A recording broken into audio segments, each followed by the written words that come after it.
What is up, everybody? Welcome back to another episode of the Stirfry. It's your boy, Chef T. I'm Will the Spacekid. And our special guest, Ben West. What's up, my dude? What's going on? How you doing? Benny F. West. Benny F. West in the building. Hell yeah. So, tell us a little bit about yourself. Like, how'd you get started in music? Well, because I love music, I'm a fan first. Definitely a artist second, just fell in love with music. Actually my older sister was like a rap fanatic when I was a kid. So she was always just listening, to just hip hop, rap, and she had the 50 Cent Get Rich or Die Trying, poster on the wall, Oh, yeah. The Glass Shatter, Marshall Mathers, LP, EPs, all that shit. So I got into it because of her, really, and then just kind of... Around how old were you when you first kind of started to take interest in making music? It's crazy because I was just mentioning that about my sister. I actually shot a music video with her when I was probably 5 or 6. She wrote it. Oh, shit. The song and recorded it. I got to find it. Little music video. But when I really got more into it, I would say... 11, 12, 13, started... you started, writing your first stuff? Yeah. I was always writing, throughout, probably 8, 9, 10 and stuff. But really, I actually went to military school for a short period of time. I got sent away when I was in 9th grade. And I remember sitting outside the campus. It was a campus. It was in Virginia. It was a fence and stuff. And I remember having a moment where I was like, "This is what I want to do. This is it. I want to really. This is it. I want to be a rapper." There's nothing. Yeah, that was it. So was the school kind of like boot camp strict style? Is that what I'm getting? Boot camp strict, yeah. Okay. It was a military school. Got you. It was Fishburne Military Academy. Okay. It was actually highly ranked. It was supposed to be really good school and stuff. I just it wasn't for me. I ended up getting kicked out. But So how'd you get kicked out? Basically just it wasn't one sole thing. Oh. It was just Three strikes you out type right, thing? Right. Okay. Yeah, I was just insubordinate, and I just wanted to go home, and they weren't having, if you didn't want to be there, Right, yeah. I was waiting for the crazy story, you'd beat 3 kids up. And No cap here, no.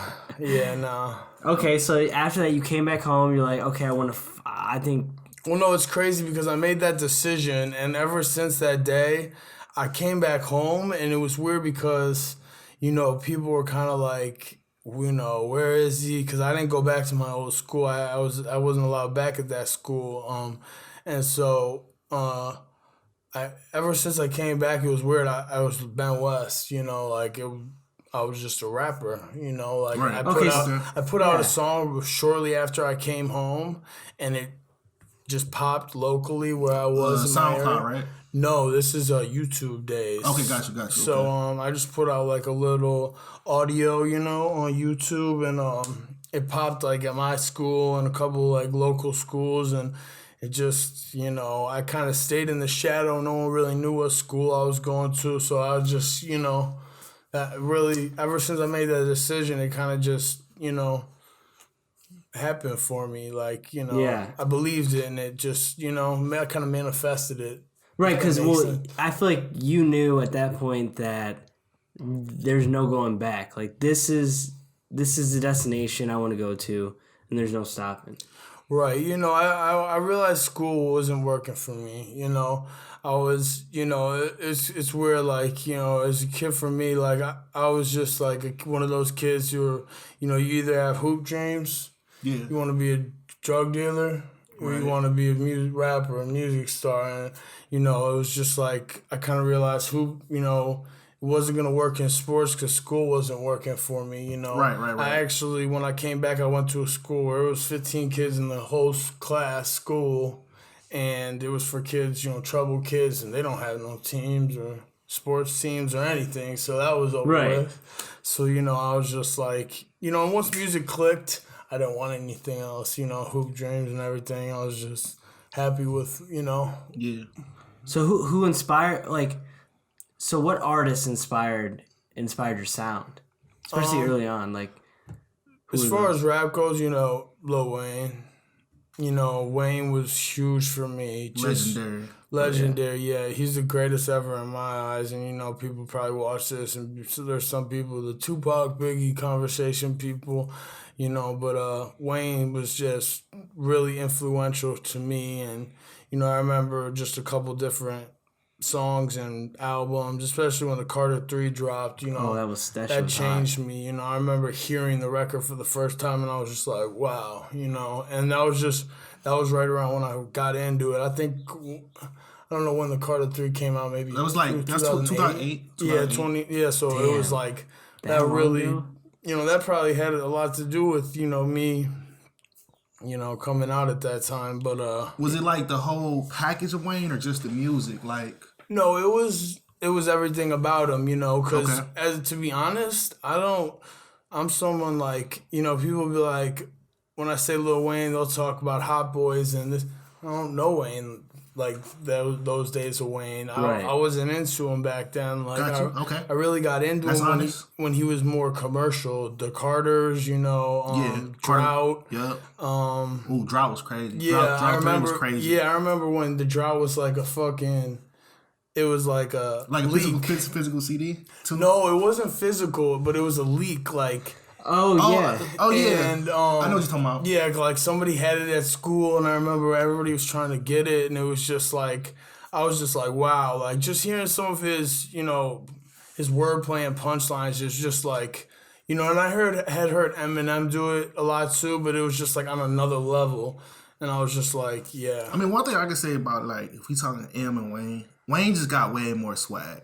Like, right. So like they both lyrical beasts, but it's like the way what Wayne do to the beat is just more swaggier. Right. Like, and just being a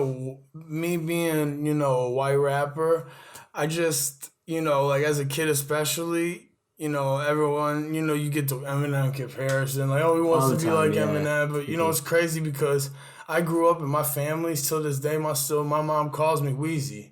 That was my nickname growing up, first it was B Weezy, but I was just like so into Wayne. I don't think it had anything to do with that, but it was just like, I don't know, I just fell in love with Wayne, and Eminem, talent wise, they're hand in hand, Legend. Yeah, they both had the good show, the good music. They're both legends, like, combined. I think it was just, Wayne's just what he stood for, and he was more vocal about didn't give a fuck, and Eminem was just more reserved. And I mean, if we being honest, like, no kid is really gonna, like, copy Eminem to a certain extent. Of course, it's a fan base that will, but, like, when you look at the way Wayne dress. Like, come on, you want to dress more like Wayne than you want to dress like Eminem. Yeah. Like, if you go back and look, Wayne, he was doing Bape hoodies, Shark hoodies and shit. He was OG with streetwear. And you see how it comes back. He was, he's setting trends 15 years ago, 20 years ago now. Well, he took the punk rock look and era and then brought it into hip-hop because that wasn't cool. Dude, skinny jeans and he even made a rock album and people say it was horrible, but it went platinum. Am I wrong? I think it went platinum. Oh yeah, I mean Wayne always did good record sales. It was called so you know what's so crazy when you reach Rebirth such a the Rebirth. Yeah, but that went platinum. People made fun of that shit, but it went platinum. He still made money off it, like. But I think it's the platinum level. Yeah. So it's the level. It's so crazy. So Wayne was able to go platinum in a week with the Carter 3. So then if you look at when he did drop the Rebirth, I'm gonna say that did like 300,000, 400,000 the first week. People like, Wayne flopping, he trash now. Where it's artists that might not ever sell 400,000. Right. And it's so crazy because you could reach that like high point of like, you could damn near only go down because you reach such a high point. Like that must be like a crazy right. And feeling. I felt like 2008, that Carter 3. I remember they said like he was when he said I'm greatest rapper alive. But I remember on TV, I forget who said it. It was like a but it was like someone like the president or someone was like, Lil Wayne is the most famous person in the world. And at the time, I really felt like it was true. Like, he had the joint with T-Pain, the got money, whatever that, he was just in every lane. He's in the Obama speech, like, which is kind of crazy that kids are kind of crazy. I mean, definitely crazy. Yeah, I don't think anyone else that kids are going to have to like see that. But the Obama speech, literally, I just remember that one line, like, super dope. You might be the next Lil Wayne or LeBron James. Right. That is crazy. But if not, you need to be staying in school. Right. And I just think he could have picked any rapper. But I'm sure Lil Wayne touched Barack Obama. The influence of Lil Wayne was Obama probably definitely loves Lil Wayne. Yeah. I'm sure he does. Yeah, he wouldn't have said that, And then LeBron is LeBron. It's LeBron. Yeah. Right. Just what they both did, just changing the game, you know what I'm saying? Just even though you had seen people do it, before, like Mike with his own shoe, Kobe with his own shoe, AI with his own shoe. Thanks. LeBron came out different. Like, I remember going to see his high school game, and and there was hundreds of people outside waiting to, my sister, we waited for hours to get her shoe signed, and he was like a freshman in high school. That's so crazy. It was that same, Vincent St. Mary, and it was just like, remember when he was like in the news for the Hummer. Yeah, I remember all that. That was like, he was 16 years old. Like, no one really had done that yet. Yeah. You know what I'm saying? Like, could you imagine being 16 though, and like, especially a sport, like when you're good, like just how saucy he was, and he just knew it. Yeah. In high school, at 16, as a freshman, dude, you wouldn't be able to tell me shit, dude. Right, I know. And I'm sure, they probably weren't telling him shit, but him being just such a humble guy. About Ohio. Yeah. Like let's we gotta throw that in. We talking about Ohio. We're not talking about Chicago, New York. Right. Yeah, you're right. LA. That's a big. He kind of put Cleveland on the map, even though he wasn't from there. Because if I was Ohio. If I was correct, if I'm correct, I think the second best player in Ohio is probably Curry. And I mean, granted, Curry wasn't looked at like that in high school. Like, Curry was a beast, but LeBron was like. Curry kind of made his stamp in the Sweet 16 when he took Davidson real far. I think they went to the... Yeah, but you know what I mean? Like, comparing LeBron in high school to Curry. Right. Curry, people can't compare them, if you ask me. Yeah. You know what I'm saying? But, yeah. But definitely... Especially when you can still... I don't think you could come out of high school. I think they changed that when Curry was in high school. I don't think you could come out anymore straight to the NBA from high school, Yeah. LeBron, everyone knew, I remember, I think he said he was going to go to... Ohio State. He would have gone to Ohio State, which is crazy because I remember hearing rumors of like going with Coach That would have been devastating. Duke. And devastating to watch. Yeah. Like LeBron running on a college field. I mean, college court. College court. Right. I just think it would have been like, close your eyes. Like if your son is out there, he's about to get dunked on. Right. Like on the other team. Right. I mean, imagine high school and they had such a good team. I don't know if you ever seen LeBron's movie. Oh yeah, I seen it. Great movie. I forget what it's called. I haven't seen that. I'm not hip. You never seen it? No. More than a game. No. I seen it in Oh the my theaters. gosh, you gotta watch it because it's really not about LeBron. It's about the team. I mean, just the coach, like his Drew friends. Joyce Jr. was the point guard. They had the guy Romeo. Whatever. I think you should definitely see it just like as a filmmaker. Yeah. It was great, because they had a team from 6th grade that, they took to state championships in high school, Yeah.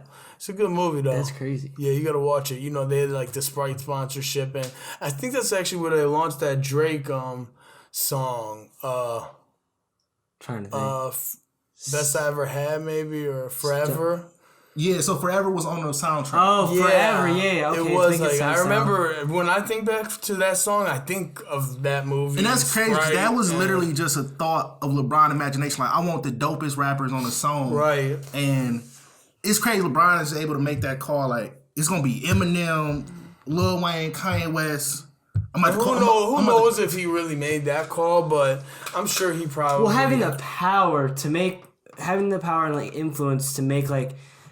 To have a documentary made about you and your team, and then also to have that in that is just crazy. It's crazy that they had all that footage, because the movie didn't come out till he was already an NBA established star. You know, they were gonna have him be a flop. Yeah, exactly. But it was like the footage was already. It's like they knew they were gonna make this movie. You've seen it. Like it's like they had behind the scene. It was just. Well, see, as a filmmaker, you hop in that early, you're set. Somebody was probably like, "Ooh, I'll get the rights to this real quick." Right. Then when he's older, I'm sure the production company who did the movie, probably went back and cashed out some random kids. Oh who yeah, were some shooting dude that in the had locker room, and they probably got a big bag. Yeah, that's how you get it. Yeah, that's crazy though, just to think about. So going back to you, what similar to LeBron, but yeah, go ahead. No. Go ahead. Yeah, going back to the GOAT. No, so what? When you wake up every morning, what motivates you to keep on making music?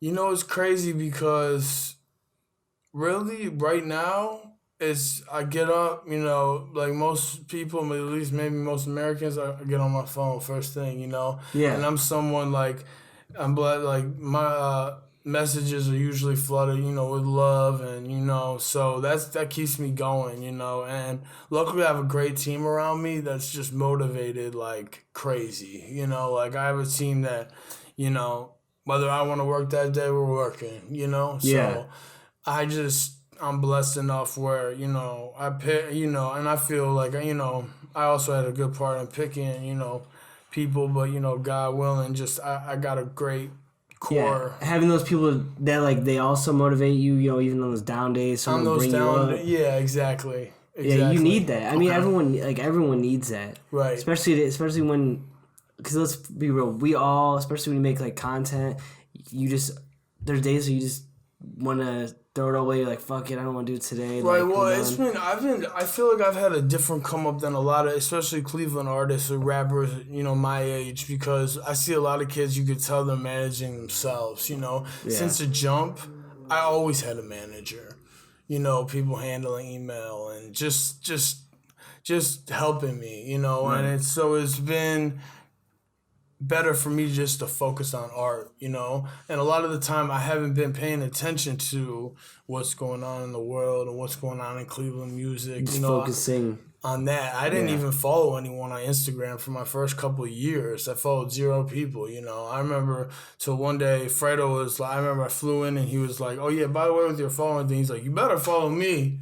That's the day I started following people, but yeah, like I wasn't paying attention to stuff. It was just tunnel vision. I was just focused on what I was listening to and what I was making, So that's really, what motivates me, and just wanting more, and it's Well, you limit your distractions, then it opens up way more time.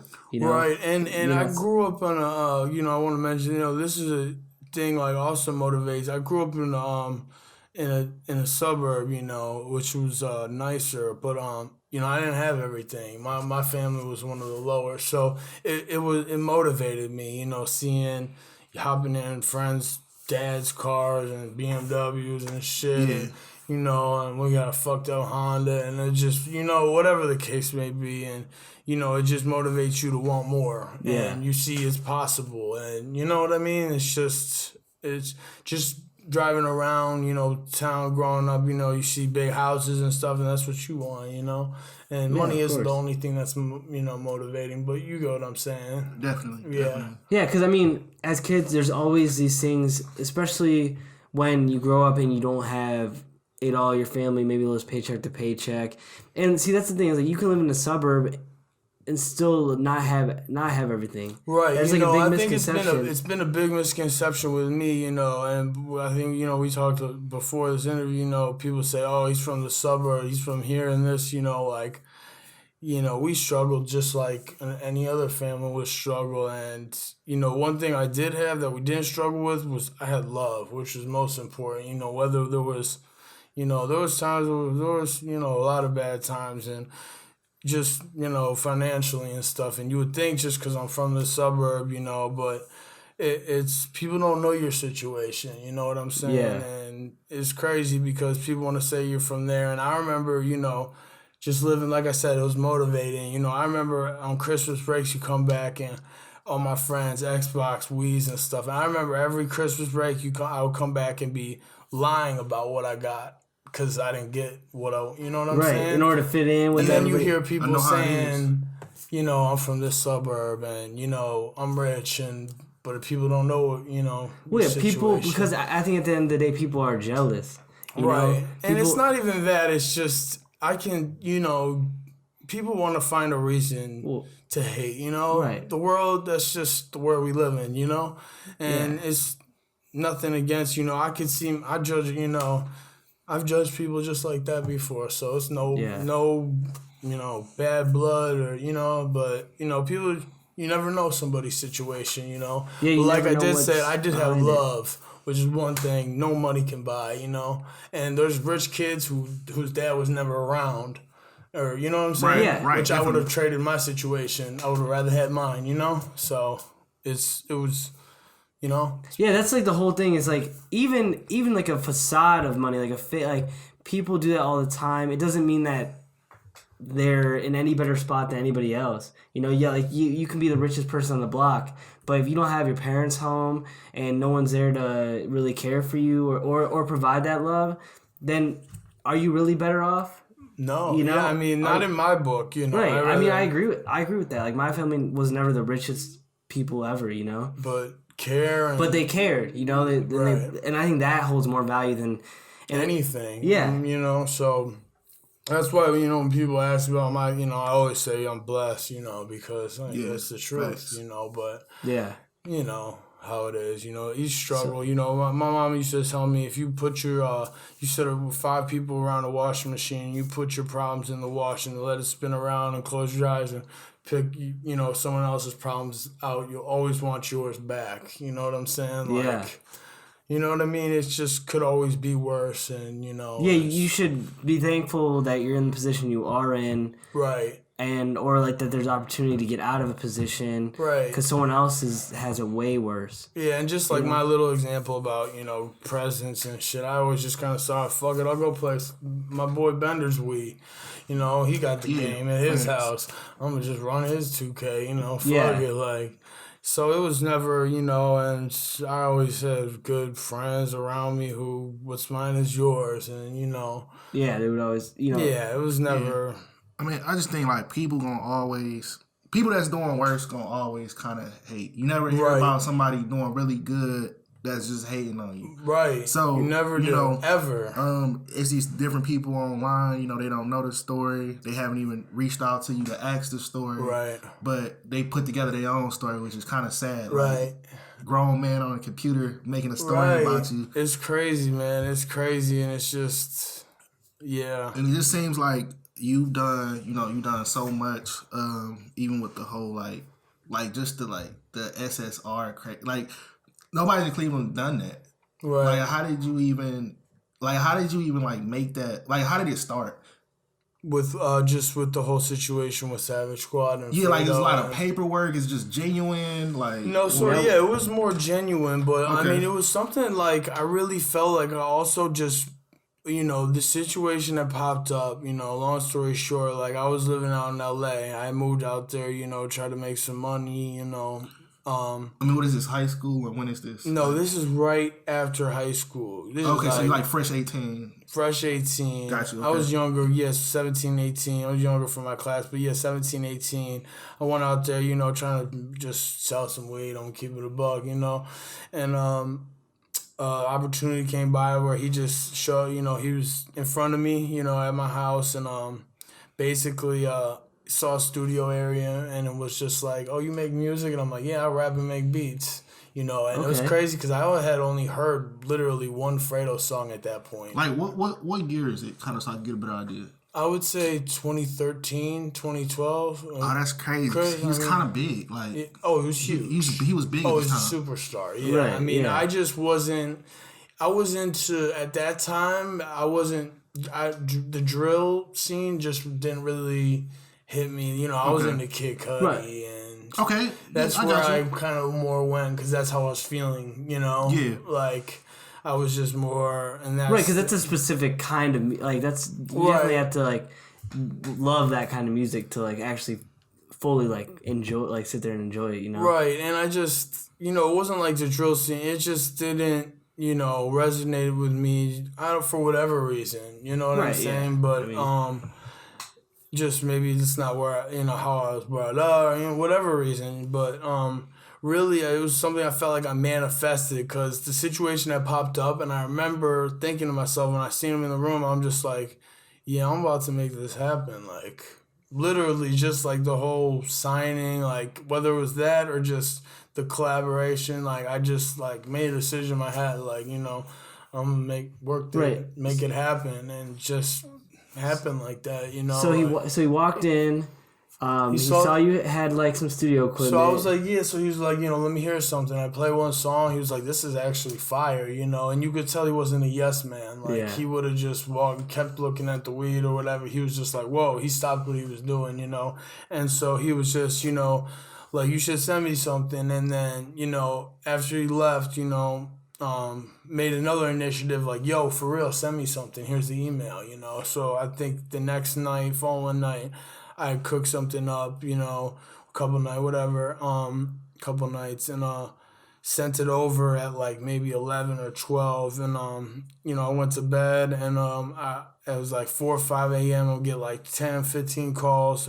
I'm sleeping though, I wake up to it, and it's all these calls and a couple texts, and basically it was just like, hey, I want to sign you, one text, like, this shit is so fire, I'm jumping on this, I want this on my album. But I don't specifically remember the whole text, but I remember the last one said, he was like, so I'm your manager now, alright? Question mark. Like, he kind of just told me. Oh, shit. Yeah, like, it was funny, like, which I was super down, so it wasn't, but it was just funny, like, it was just like, yeah, because he was about it, like, it's crazy that he knew I was about it, we had, it was almost a thing, like, he came over, and we had so many similar, like, he saw I had the clothes, and, I was, into the same thing, like, just different. I'm not gonna get into detail, but just different stuff. We would just instantly become like best friends. You know what I'm saying? Like, I just, I was living on the same street as a Hollywood sign. Like, I had a good situation, which wasn't my, I was staying with somebody, but like, I was paying rent. It was my shit too. So like, we just like were like best friends. It was like Robin Big almost. Yeah. Because it was just like, so different people, type of people, white, red hair, and, at the time, he wasn't dreaded yet, but, right. It was just, tattoos, and it was just crazy pair, but it just worked so perfectly. It was like Karl Malone and John Stockton, like, it was just it worked. Instantly. So when he texted me that and stuff, I woke up and I was just like, I probably sent him like a purple devil face emoji and was like, Let's I already know what it is. Let's go, and that song was I'm Going, which ended up, right, it was on his album. Or his album. That was that song. So, just I think the music really... Was that the only feature on the album? Or that was like... For me, yeah. Well, there was only like a few, though. I think Ty Dolla $ign was on it. I know Gino Marley was on it, also Savage Squad. It's crazy. But yeah, there was only a few features. That's what's crazy to me is like... You went like he met you, and it just happened.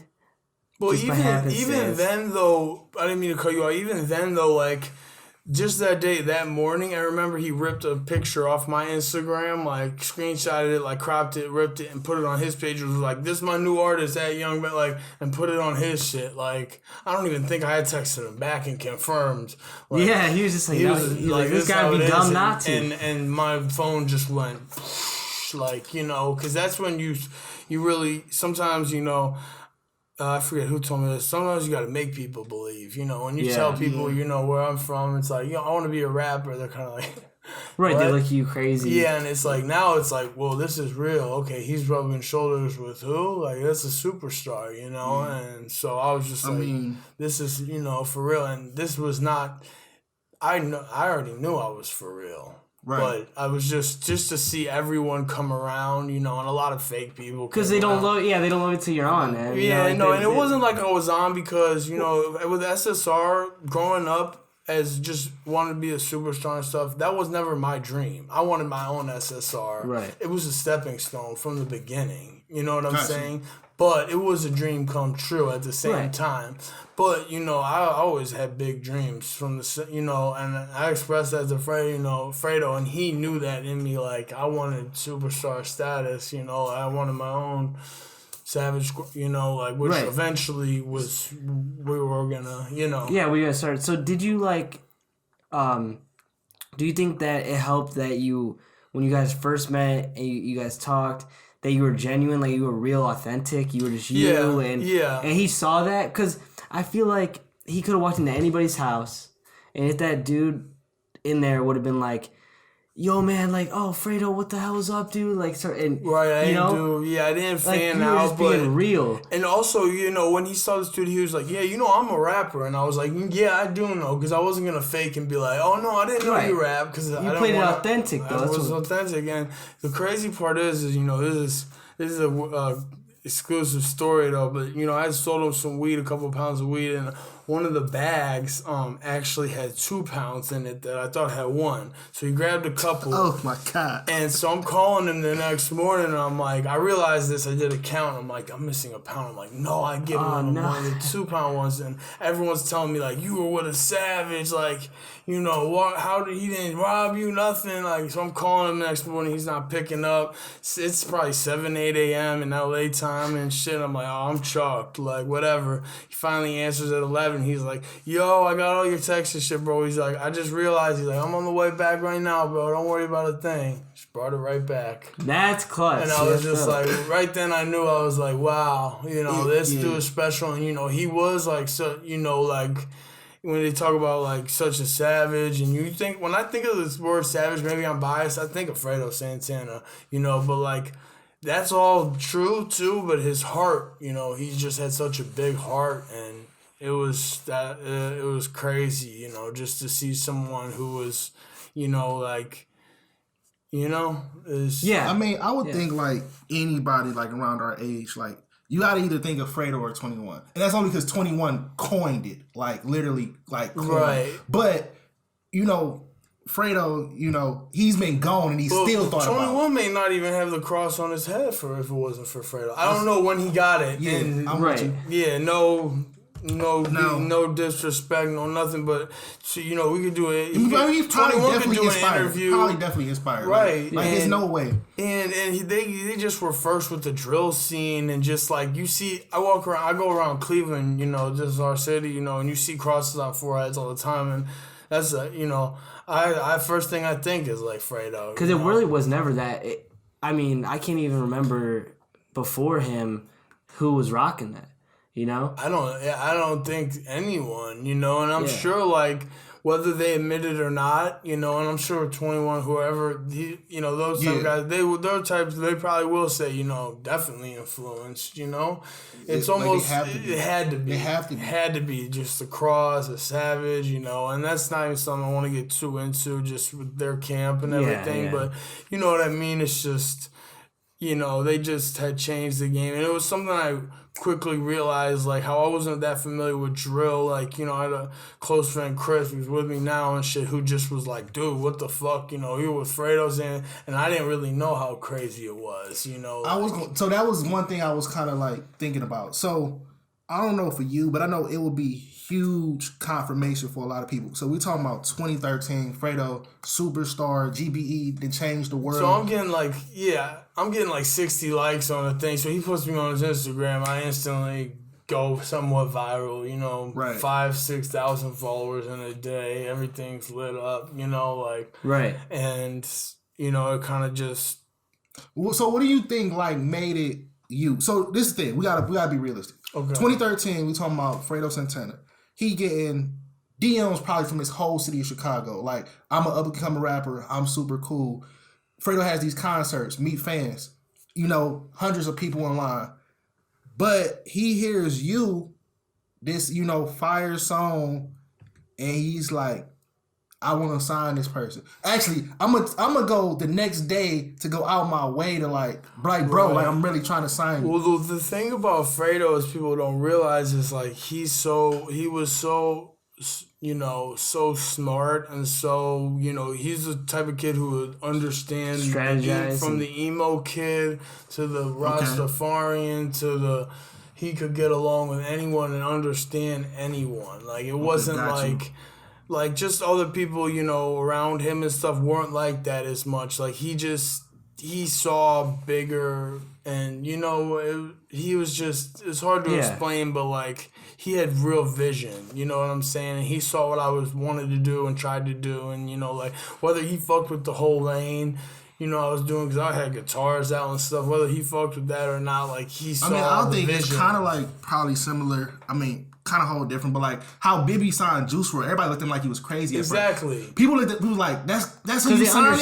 I think because they understand. That's a good comparison. But I've never thought of that. Yeah. But obviously, like he knew, like man, Juice WRLD can rap, he can sing, he can go crazy. Y'all don't understand, and then it was like, it's unfortunate things played out the way they did. But by the time people understood, it was kind of like too late. Like damn, Juice WRLD's a superstar. And I think it also helped by them, like Bibby being like, we fuck with this emo weird kid, right? So young, like then other people are like, damn, the Chicago people are like, oh shit, like we'll fuck with him if our favorite gangster, like Bibby, whatever kind of rapper, if he fucks with him, like that's my favorite rapper, like like it's okay for me. It's not whack for me to like this kid who paints his nails and sings about his heartache and relationships, and you know what I'm saying. So that cosign really helped me too in the same way, because it was just like I'm someone singing about girls and facts. I'm not, and Juice took a similar lane. Like,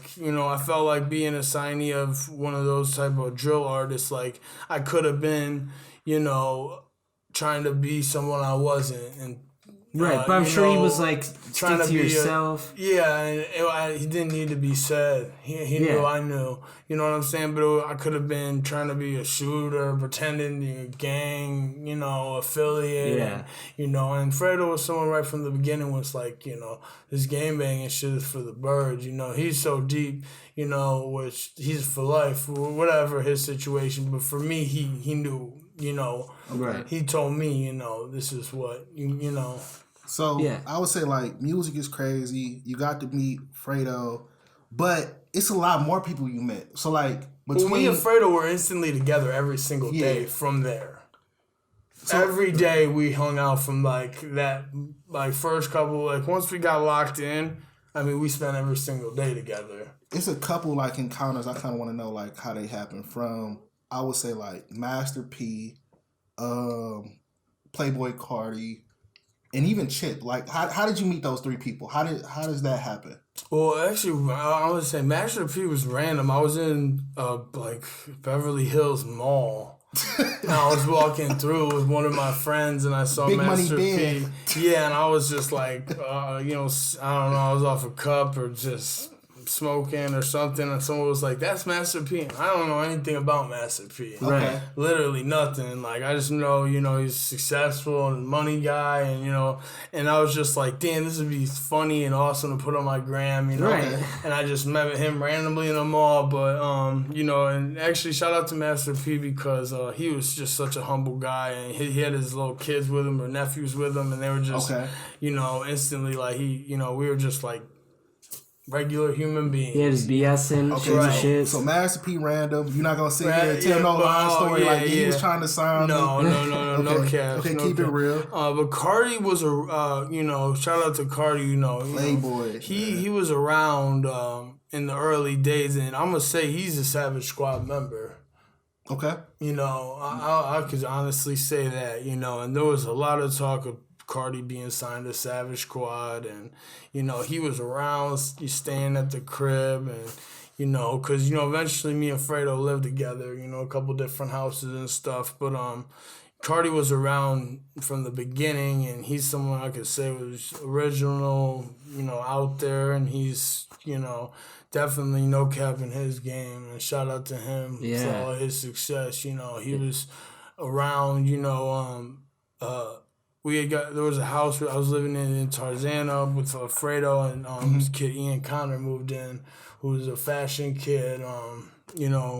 there's a lot of people who know a lot about him, you know, but Yeah, I've heard of him. right, you know, I don't know if you guys know. Yeah, but he got a big following. he had his cousin. His cousin was Carti. You know, he kind of helped put him on and just connected him with Fredo. And you know, and I remember Carti being real big fan and inspired by Fredo, and you know, voiced that to him. And you know, so Okay. I was around Carti just by accident a lot. You know? Right, like it was just like We had a part lot of of the the same network. friends in Okay, LA. so that was more organic thing. Gotcha. Yeah, okay. and then Chip, I knew he was in LA and he had did a song with Fredo I saw, and I was like, I called Fredo and I was like, yo, Chip the Ripper's from my city, you know, and he was like, all right, bet, I'm about to send you his number, like linked him up like that, and I just like went over to Chip's in LA. Crazy.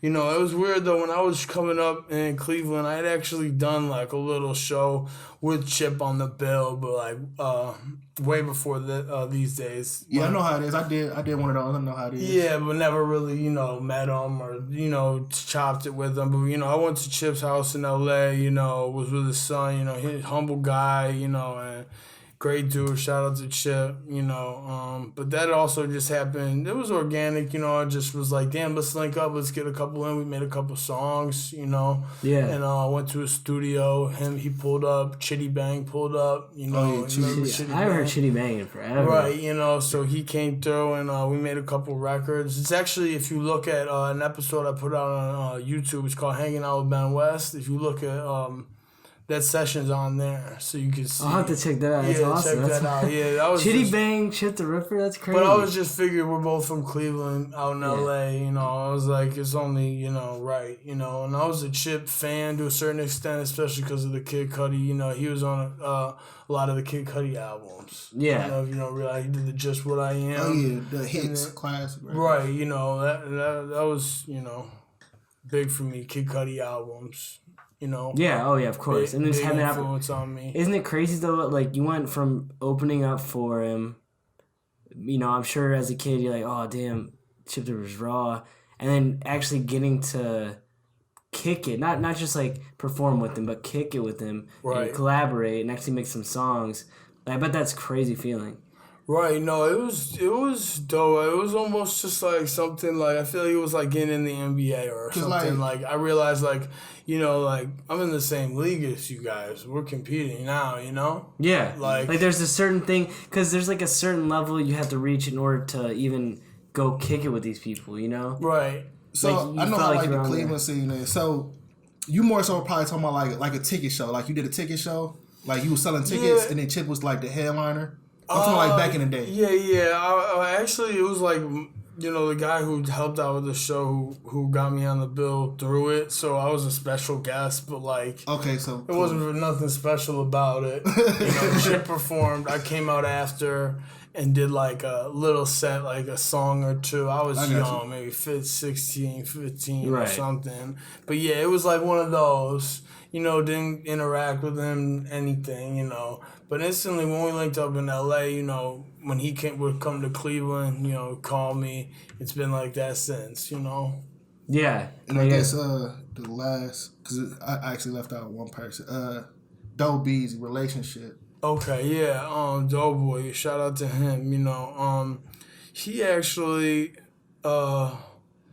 I forget exactly how it happened, but I'm pretty sure I was with him like his first or second day home from prison. One of his first days home from prison. However it happened, I think I just reached out. You know, I had known that he was a big Sosa fan, Chief Keef fan, Fredo fan, Right. and so you know whether I reached out or he reached out, we linked up. You know, I remember I tried to get them together a little bit, you know, help out, brought him like a Louis belt and shit. He just came home and stuff.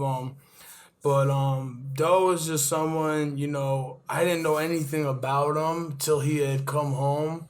And it was just like hyped up in the city, and I was like, wow, I want to have something to do with this guy. Like, he sounds special. I went back, looked at it, or listened to his music. It was dope. I fucked with it. I'm a Future fan. So I was like, you know, I want to see why, you know, Why Future fucked with him. Right, you know, and so that linked up, and we just, you know, been friends, you know, we put out a record, you know, too, but we just been friends. It's always love with him, you know, laughs, and we've had some drunk night, you know, he's, shout out to Doe, you know. Hell yeah. So, tell us a crazy ass story that happened, like with the SSR group, or just like with one of these crazy celebs. Crazy ass story. Okay. Wow. I know you got some drunk shit. You woke up. Right. You You woke ever, up. broke anything at Fredo's house? Some expensive shit? No, we stayed in the same house, so it was always mi casa, su casa, you Okay. know, like we lived, you know, I had a bedroom, he had a bedroom, you know, like Right. it was never, I was kicking it at his crib, you know, maybe at some points when I moved back to Cleveland at times, but, no, nothing like that. Dude, we were best friends, Okay, so got you. it was, he's never, you know, we've never got gotten you. into it, you know, crazy story and shit. There's a lot, you know. Come on, all your performances, ain't no Yeah. wild shit ever happened. Yeah, like You know what's a funny thing? Stripper party, I don't know. You know what's a funny thing? You just said wild performances and stuff. Somebody threw a beer at you. I don't know. No, we were in Texas, and this is Okay. also on my vlog. It was Gotcha. a Chief Keef show. It was just a funny thing. There's actually there's video of me and Carti being on stage together and stuff. But I got these new undercover pants, which is a Japanese brand. And they were like, I think they cost me like $2,500. They were just like these Damn. pants I loved. I put them on like Instagram. I was flexing them and stuff. And I remember I was so hyped. It was just shows in Texas. I was so hyped to get on stage and shit. This is a funny and embarrassing story. And I think Carti or someone had pulled me up on stage, and the pants just ripped from the ankle, like up man. almost to my dick or something. What And color are these pants too? Just throw that out there. They were like a gray. Like you know, shiny I'm white gray? as fuck. Like so, shiny gray or like No, they were like a you know, Okay, gotcha. washed Okay, gray or okay, whatever. gotcha. Yeah, but it was just they were like black or gray, whatever the you know. But it was Yeah, just yeah. like. It was funny because I'm just like, now I'm on stage, Now you're saying thousands of half-ripped people, pants. half-ripped Up to your pants and crotch. shit. Yeah, no, so I'm like, I call my cousin who lived in Texas and stuff, who had nothing to do with the thing. I'm like, come bring me some pants, leave them in the bushes outside. So like, eventually, when the songs, you know, have been Yeah, changed, dip out back. Oh my god. change, you know. But I remember I definitely rocked out for a couple songs, not giving a fucking shit. People probably like, oh shit, what the fuck? Yeah, I was just like, I don't care. Like, I was having so much fun, like, you know. Yeah, who gives a fuck? Yeah, so. Dude, I would have had somebody sew them bitches like. Oh yeah, 2,500. We can't take an L. I'm sure I did. But I was just like, you know, it was a funny, crazy. Yeah, if your weekend, you know, Yeah, out of control. it You see the does. vlog, you'll see us leaving in the airport, like going back to LA, and I was just like, looked like I've been hungover for the last month. you I know? can fucking, I Yeah. can feel that, dude. I've Yeah. been there, done that. Yeah, I was drinking. I don't usually drink, so that was a weekend I was drinking. So I was definitely wild. Funny one. So you hang out with all these people. You got into a lot of networking. What do you think about investing in yourself? Like, You can invest time. You can invest traveling. You can invest money. Right. Like those are the three things that you can invest. and all these artists, you know, I don't think they really realize how much people should really invest in themselves. Right. Yeah, I know. Yeah, you're right. You know, and I think it just depends artist to artist. You know, some people have a situation where all they need is maybe some money to put on promotion or whatever. You know, it depends. Like when you're ground up, I think it's also when you're starting from the ground. I think it's always good to travel, go to different studios. That costs money too. Right. You know, so that's Plane also, tickets or gas yeah, in the that's car. time and shit. I literally went out to LA with like no money, man. Like $1,000, $1,000? Literally, you know, I had a situation where I could make some money though, but Gotcha. like it was. Not, I mean, it was still a risk. 'Cause, like, It was a So like, risk. say you Right. make it to LA and that person like, I don't fuck with Oh, you. yeah, I don't rock with you no more. You know what I mean? I don't know where I'd be. Would have never met. You know, I would have made it happen. But you know what I'm saying? Yeah, yeah, you're right. It was a risk. You know, I actually moved out to LA. The person who had got me out there and stuff. I won't name any names. Shout out to him, but he was like, you know, moved to LA. You know, I got a job for you. And I'm like, well, okay, what am I doing? He's like, I'm gonna tell you when you get out there. Bet. Literally moved out there with not knowing anything. Like, I just knew LA would be a better place for me to try to blossom in music. To network, to get to know people you need to know, get to places you need to be. Right. And just, I think it's more important to, I think places, travel really help because, like I'd be in a studio and famous people just walking in LA. Where in Cleveland, that doesn't happen. No. You know what I'm saying? You're not in a studio and Post Malone or, or Sean Kingston and walk in. You know what I'm saying? Like, and that's stuff in LA where that happens all the time. You're at a popping studio and, Right. I mean, that's like the idea of being successful. Like, if you want to be successful, you have to purposely put yourself in positions where you'll be able to be successful and grow. Like, you went to LA because you knew there's opportunity. You could have just sat in your house or sat in your buddy's house and just done nothing and just work. But you made a point to go to these, studios or to go to these shows, to go network, and then put money you made back into your music, back into your brand. And, like, that's what was important. Whether you would have met Fredo or not on that happenstance, I mean, I think you would ultimately have gotten there through the sheer fact of, like, investing in yourself. Right. And your brand. Right. Yeah, and there were situations that I won't bring up that, where I could have been with a different rapper. Right. I mean, like there were situations where we didn't necessarily pass up, but they didn't work out. But, that it could have been, Yeah. Could have been totally different. Right. Like literally situations, and that we passed up or they just didn't make sense, And so that's just where I ended up. But, just like I said, those were two instances that actually happened where Post walked in the studio, Sean Kingston walked in the studio I was at. When me and Chris, I went to go record with, or kick it with this rapper Lucky X from Chicago. Okay. Are you familiar with him? Yeah. He's dope. Yeah, I think Lil Pump, Smoke Perp, they were all there. This is a couple of years ago. Just, he hadn't dropped like Gucci Gang or anything yet. They weren't famous at all, but this is just like a good example. Like, LA studios, like, that's where people, a lot of people got to record music places, Yeah, and that's just like, most, popping rappers when they get established, what they want in their city, they go to LA usually after, Because that's the next step. Typically, because they want to, it's more comfortable there, weed and whatever. Just the lifestyle works out better and the labels are out there, so. Yeah, it's the money's there. Yeah, and just, also, people do New York, but LA, I think, really. LA is way. Dude, come on. It's a hub for rappers. And LA is better. Like, you want to go in a crowded ass city where you got to pay, like, arm and leg for an apartment and you can't drive anywhere. At least in LA, like, like you can drive. Like, there's an option to drive. Right. It'll take a while, but, like, there's still that option. Right. And you get warm weather. Yeah. So it's like. Where do you want to go? I tried New York after LA too, and I'm an LA guy too. It's just more comfortable, at least for rappers.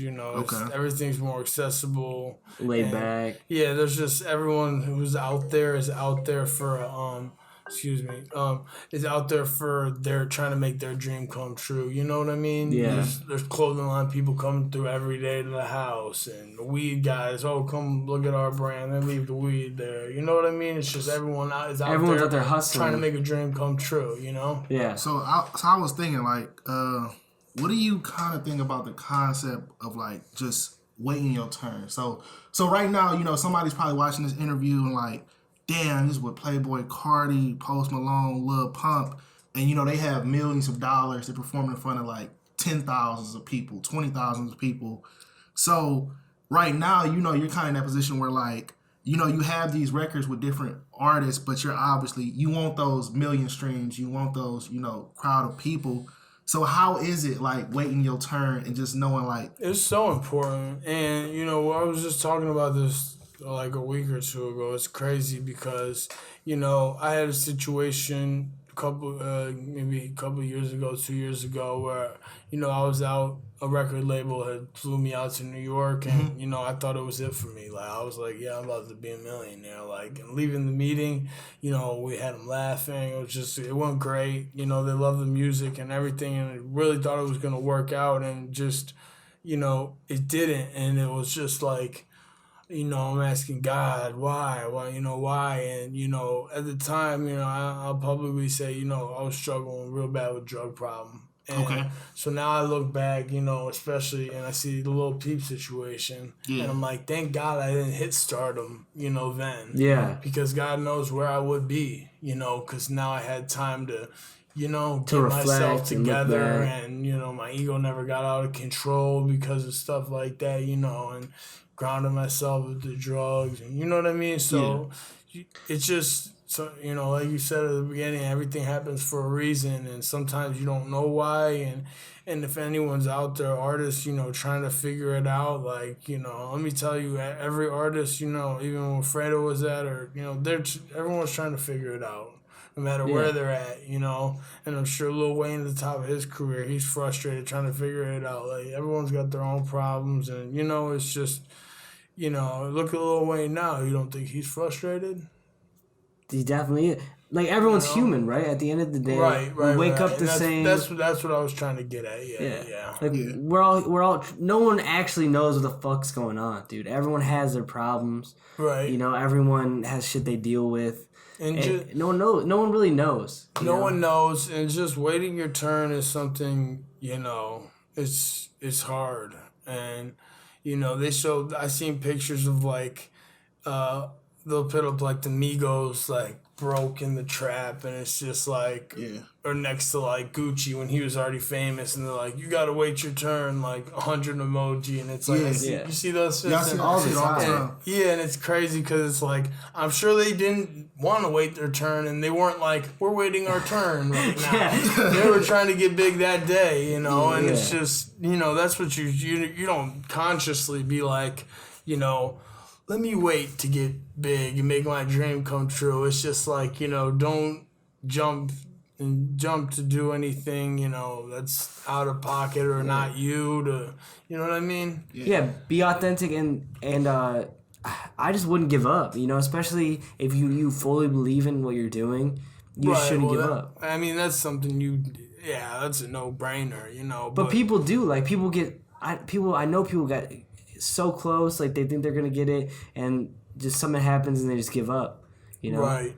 But like, well, I mean, I don't associate around people like that. Like you can't, man. you can't. Yeah, like I don't even know what that means. Giving up, it's either you die trying. Those are the people I fuck with. Yeah, you get it, you die trying. I know some people died trying, but I don't know, give it uppers.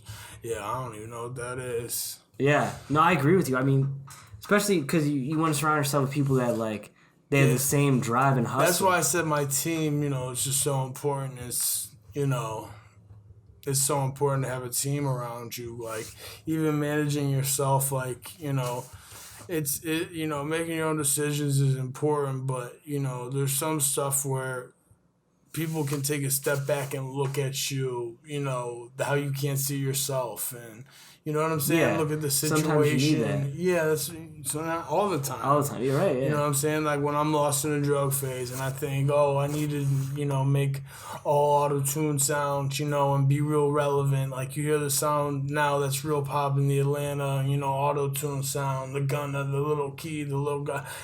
You probably hear a lot of rappers around here like starting to make sounds like that and stuff. And it's really just like, I hear a guy like, I was just talking to one of my friends, Dre, shout out to him, and I was just like, a guy like J. Cole, you would think, he says his favorite rapper and the best rapper out is Young Thug, and him being such a lyrical guy, and, you would think he'd be frustrated that, like, some of these guys are going number one, these mumble rappers and this and that, but really, it's just, I feel like it's just all part of the game, and it's just, you know what I'm saying? Yeah. So what would you tell the 10-year-old that want to be Ben West? Like, so all they know is they scroll on Instagram like, he's with Doughboy, he was Iman Shumpert. Like, Right. Ben West is dope. He done been to LA, came back to the city.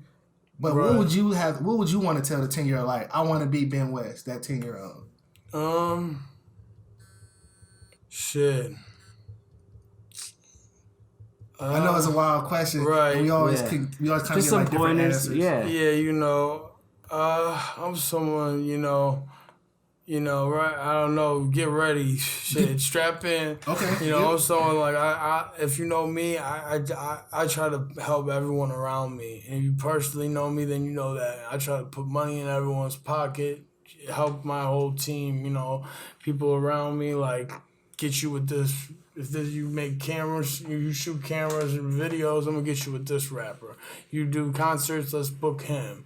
I use all my connections are your connections, and I just so you sometimes get putting the team on your back, you get tired. You know what I'm saying? So you tell somebody like that 10-year-old that they definitely need a team and it's gonna be hard work. Yeah, it's hard work. You know what you. I'm saying? Some people think like it's easy, and you see some kids go viral real quick, but they don't stick around, and I don't want to use any names or, but people like, that catch hits like Fetty Wap or We just talked about it the other day, it's just, and he's not even a great example, but it's just real hard work and talent's what sticks around. Those 10-year, me and my friend, we talk about 10-year guys, and those are the ones that you strive to be like. Yeah. And most of those guys are authentic. Yeah. Oh, all of them. Facts. Yeah. Or else they wouldn't be around. Like, like you don't see Big Sean, J. Cole, Drake. Right. Like solid 10. Right, yeah. And easy. There's a couple 20 years. Yeah. Which is crazy. Jay, Wayne, he's 20 years, Yep. Not many though. Solid careers. Yeah, so I think it's just about, being yourself and, having fun. If you're not having fun with it, Drake said, what did he say? The moment I stop having fun with I'm it, done with it. I'm done with it, yeah. So that's how I feel, Yeah. Even though you have tough days, you wake up the next day and you're like, damn, let me get back to this, Yeah. You gotta get back to it and keep grinding.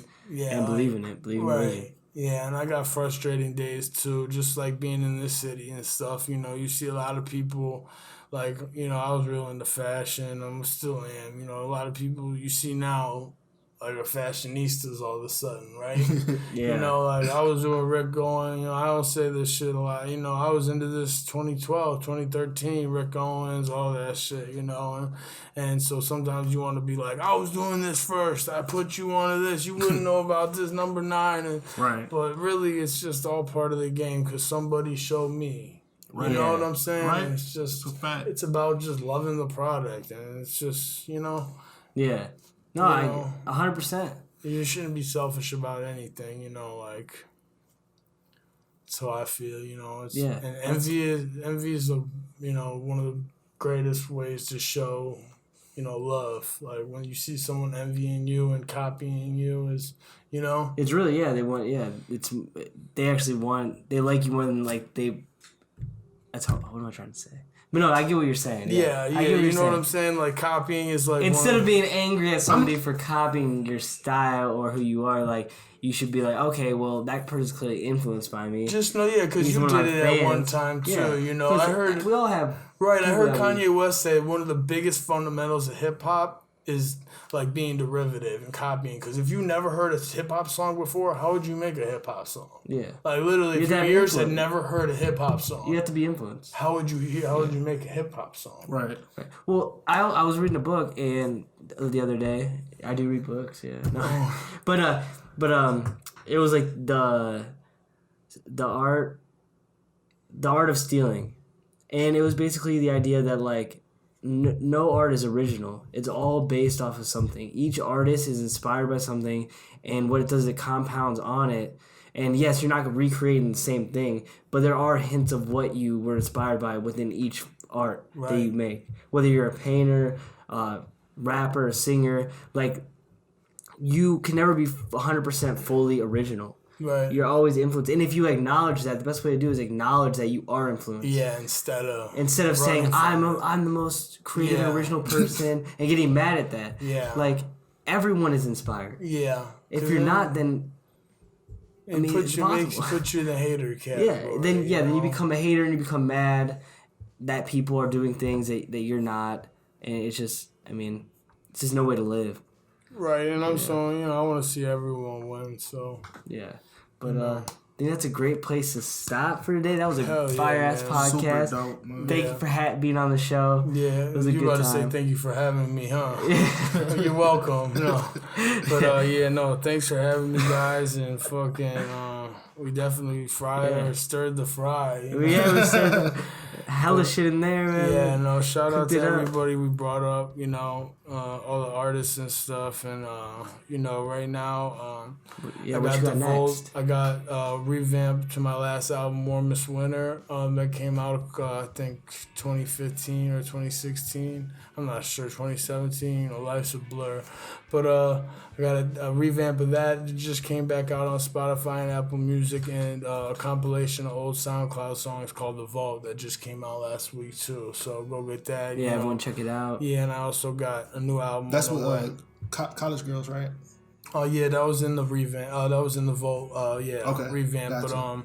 But so my next album, I did Warmest Winter. The next album, is Coldest Summer. It's actually part of a trilogy I'm working on. So we're gonna do Coldest Summer and Darkest Fall. So Coldest Summer, it's gonna come out this summer. Oh yeah, my management is telling me, new music video coming out of Iman Shumpert too real soon. Yes, sir. Shout out Chef, shot that up. So that's gonna be crazy. It's gonna be big, man. Yeah, it's gonna be super big. It's super fun shooting it too. So shout out to Iman, great dude, and he could really. That was a blast, man. Really good on the mic too, So. Hell yeah. Yeah. Where can they find you on socials? Instagram, Twitter, Spotify, Apple Music, I'm sure everywhere, Yeah, well, what's your at? Oh, Young Ben West. Okay, so, go go check follow him me. out. If you already don't, then you're late. You're missing out. You're missing out, people. For you. Don't it's be late slow. to the party, man. Right, it's slow for you already. All right. But yeah. All right, thank you. Yeah. Thank you all for listening and watching. It's your boy Chef T. I'm Will the Spacekid. And I'm Benny F. West, and I'm sorry. All right. So keep it real. See you next week. For sure. That was fun, bro. Thank you all for listening and joining us on another episode of the Stirfry. All the music was created by Steve Ozell. So check him out on all streaming services at Stevo Music, spelled ST3V30 Music. Also, if you enjoyed this podcast, please subscribe and leave a review. We'd greatly appreciate it. And see you next Tuesday when we talk with Fly Jones. He's an event/party promoter and is part of Street Smart. We talk about how he got into throwing parties and the importance of consistency. It was a great conversation, so see you next week and keep it real.